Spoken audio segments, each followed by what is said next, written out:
Hello guys, and welcome back to my athletic compendium. This week it's going to be a little bit different. It's just me. I'm going to share with you some of my thoughts. Max and I, our schedules don't align this week, but we're trying to put out some content a little bit more frequently than we have been. So we may have some episodes where it's just going to be one of us, some episodes where it's obviously the two of us. We're going to try and do it every week where we can have the pair of us, but life gets in the way. So this week I really want to talk about how not having specific goals or not having any goals in general is messing up your progress. Now hear me out on this, because it does sound quite simple, but essentially we all have those aspirations whereby we want to get fitter, we want to get quicker, we want to get stronger, we want to get bigger. Like, these are all ambiguous terms, which they're essentially just fluff. They don't mean anything. Like, yes, we all want to be more clever, we want to be stronger. I've given examples, but without defining the goal, i.e. the moment we know when we've reached something, i.e. an objective, we're never going to be happy, because ultimately that goalpost is always going to change, and unless we clearly define those outcomes, we can't tick them off. So let's use weight loss as an example. If someone wants to lose weight, what I would suggest to them, a good area to work from is maybe looking at losing 10% of their body weight. That's a very achievable sort of figure to aim for. So let's say someone weighs 80 kilos and they then want to lose 10% of their body weight, so they want to lose 8 kilos.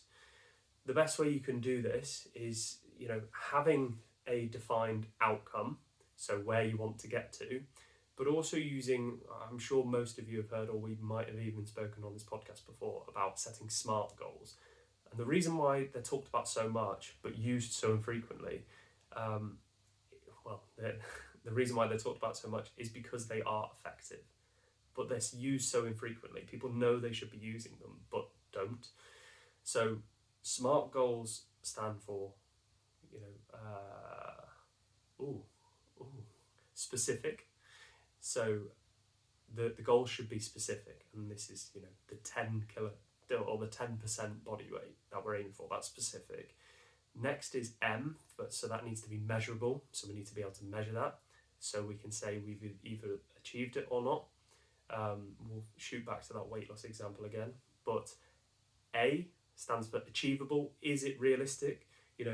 Me saying I want to be able to bench press a ton is never going to happen.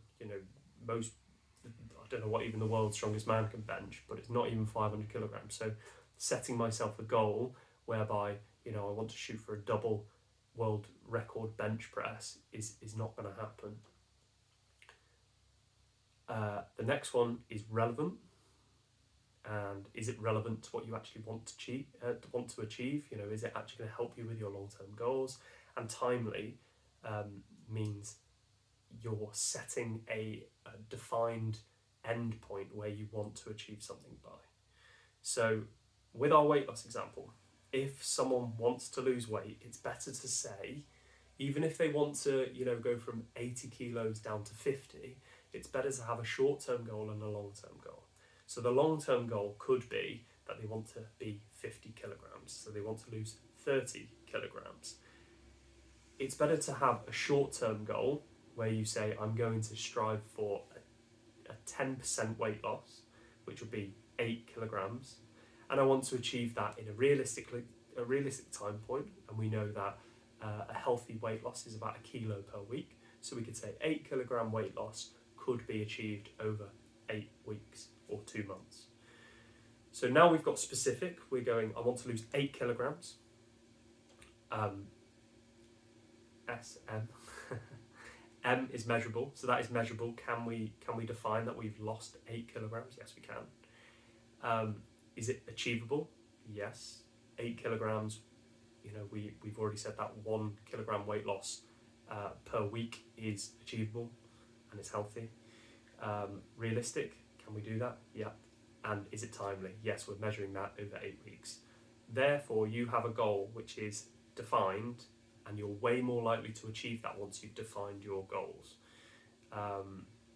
Then you can start, setting an intermediate time point, intermediate goal, which you can then achieve, which could be like, okay, by 6 months, I want to have achieved a 20% weight loss. So you're working towards that long-term goal, and all these little SMART goals are sort of paving the way brick by brick to get you across the river to your defined goal.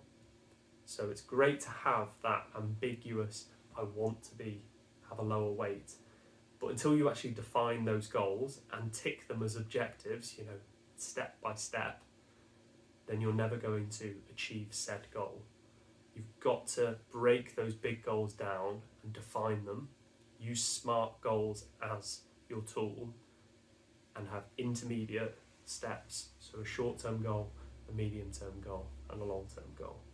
I hope that wraps things up. I've certainly started trying to implement it more in my sort of gym, in my weightlifting, because everybody wants to be stronger, everybody wants to be bigger. Well, certainly males do anyway, when it comes to the weight room. But until you have defined goals, you will never be happy, because the goalposts will always move. So I hope this has helped. It certainly helped me and helped my mental state in terms of feeling happier with the progress I'm making, because A, I can measure it, B, I can tick it off when I get there, and C, I know I'm working towards that long-term goal. So I hope you enjoyed this episode. There will be a few more where it's just me. Max is going to do one by himself this week, so actually we're going to have a bit more content. We hope you like this flow. Let us know your thoughts. If you haven't already sort of reviewed us and you've listened this far, we'd really, really appreciate it. It goes such a long way. If you can review on iTunes, or if you can review on Spotify. If you're watching this on YouTube, fantastic. That's even better. Give us a like on there. And if you can do one thing for us, it's to pass this podcast or video onto somebody else that that would benefit from it. And that's the biggest gift that you can give back to us is just sharing this with someone you know. So thanks very much. All right, take care. Arrivederci.